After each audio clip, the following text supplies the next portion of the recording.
गया था। इससे पहले कि मैं आप सभी को युद्ध के बारे में बताऊं, मैं उस समय के भारत पाकिस्तान रिश्तों पर प्रकाश डालना चाहता हूं।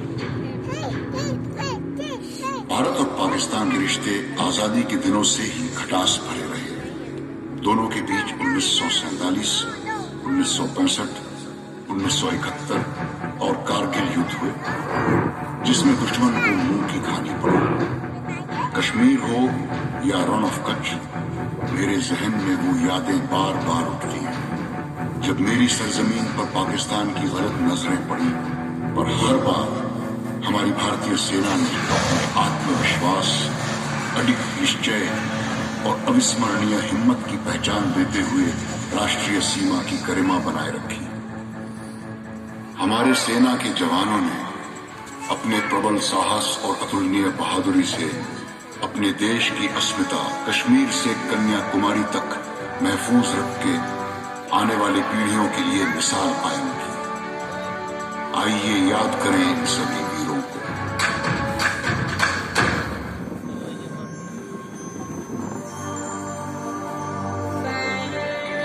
होती हैं आजाद कौमें सर कटा देने के बाद, खौफ दिल से एकदम बिल्कुल हटा देने के बाद। वेद में लिखा यही लिखा कुरान में, वेद में लिखा यही लिखा कुरान में, होती हैं आजाद कौमें सर कटा देने के बाद।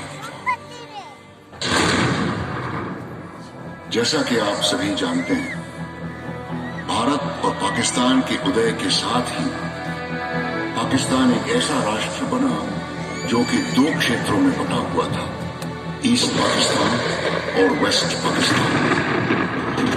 1969 में पाकिस्तान के सदर अयूब खान ने जनरल इलेक्शन का ऐलान किया, जिसका नतीजा अयूब खान की उम्मीदों के विपरीत गया।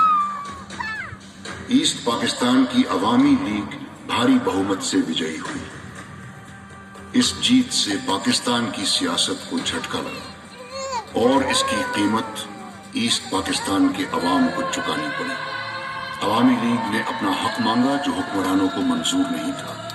ईस्ट बंगाल के अवाम की आवाज दबाने के लिए पाकिस्तानी सेना ने मार्शल लॉ लागू करके लूटपाट, बलात्कार और अनगिनत हत्याओं को अंजाम दिया। इस जेनोसाइड के कारण 3 महीने के अंदर ही 1 करोड़ ईस्ट बंगाली रिफ्यूजी भारत में प्रवेश कर गए। भारत के लिए ये स्थिति आर्थिक तौर पर अत्यंत चिंताजनक बन गई। भारत सरकार ने पाकिस्तान के इस जुल्म सितम को रोकने के लिए ईस्ट पाकिस्तान में बसे बंगालियों की मदद के लिए फरमान जारी कर दिया। भारत के इरादों को ईस्ट पाकिस्तान में जो कामयाबी मिल रही थी, वो पाकिस्तानी फौज को बिल्कुल बर्दाश्त नहीं हुई और भारत से बदला लेने के लिए पाकिस्तान ने पश्चिमी क्षेत्र के पंजाब और राजस्थान सेक्टर में हमला करके ज्यादा से ज्यादा जमीनी इलाकों पर कब्जा करना चाहा। 1971 की भारत पाकिस्तान जंग ने इतिहास का रुख बदल दिया। पाकिस्तान के प्लान ऑपरेशन लब्बैक के मुताबिक उनकी रहीम यार खां में स्थित 18 इन्फेंट्री डिवीजन के 206 ब्रिगेड और 51 ब्रिगेड को राजस्थान के जैसलमेर सेक्टर में ब्रिगेडियर जहांजेर और ब्रिगेडियर तारिक मीर के नेतृत्व में हमला करना था।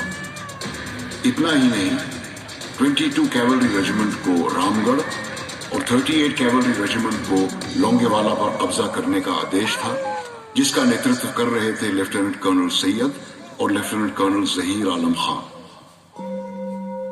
24 घंटों में जैसलमेर को बर्बाद करने का प्लान था, और भारतीय सेना के मजबूत इरादों के आगे जो मुल्क हमें तोड़ने के मंसूबे बना रहा था, वो खुद ही 2 हिस्सों में तकसीम हो गया। राजस्थान के जोधपुर जैसलमेर सेक्टर में मोर्चे संभालने की जिम्मेदारी 12 इन्फेंट्री डिवीजन को दी गई थी, जिसे कमांड कर रहे थे मेजर जनरल RF खम्बाटा।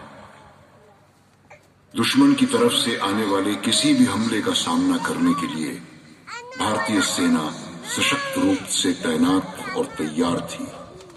3 दिसंबर शाम 5:40 पर Pakistan has moved its troops forward. Pakistani वायुसेना के फाइटर जहाजों ने अमृतसर, अवंतीपुर, अंबाला, आगरा, जोधपुर, पठानकोट और श्रीनगर स्थित वायुसेना के हवाई अड्डों पर अचानक हमला बोल दिया। जवाबी कार्रवाई में दूसरी भारतीय वायुसेना ने पाकिस्तान के मीनवाली, सरगोदा, चंदेरी और मसरूर हवाई अड्डों पर हमला करके उन्हें बर्बाद कर दिया। पाकिस्तान ने जमीनी हमलों में राजस्थान में सिर्फ लोंगेवाला सेक्टर को अपना निशाना बनाया और अपने प्लान को अंजाम देते हुए एक इन्फेंट्री ब्रिगेड और एक टैंक रेजिमेंट के साथ लोंगेवाला पर हमला बोल दिया।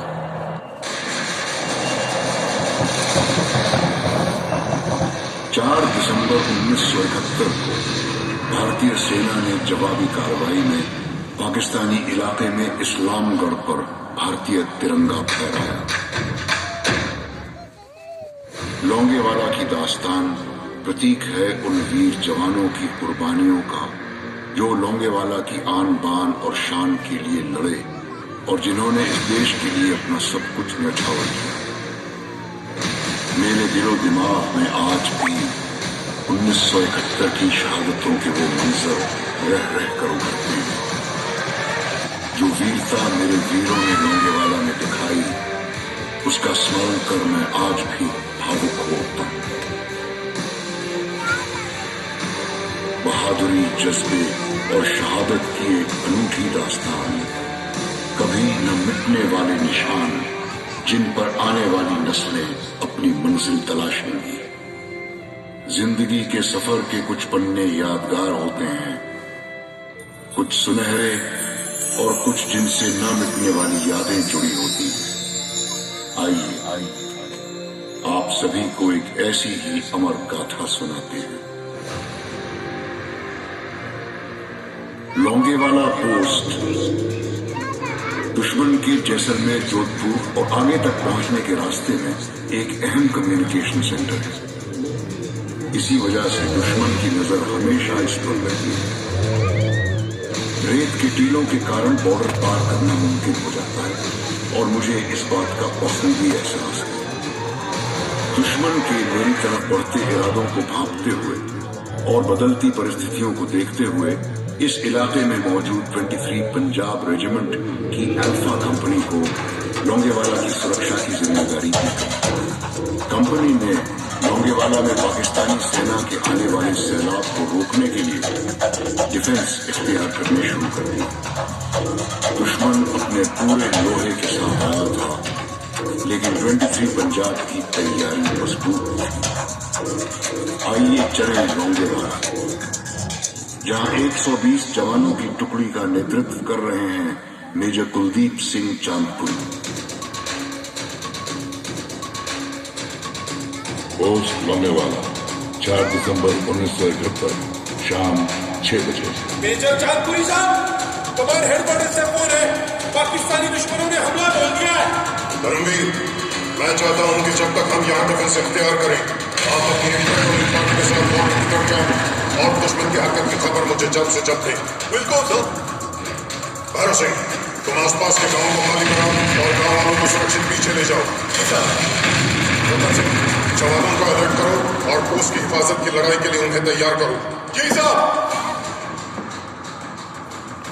5 दिसंबर 1971 की रात 2 बजे दुश्मन की मीडियम गनों ने पोस्ट पर भारी गोलाबारी शुरू कर दी। अब साफ हो गया कि दुश्मन का मुख्य हमला लोंगेवाला पोस्ट पर ही होना है। उस रात पेट्रोल से आई report, Alpha 1 to Alpha, Alpha 1 to Alpha, coming sir. Over. Alpha to Alpha 1, Alpha to Alpha 1. This is Major Chaundpuri here. Go ahead.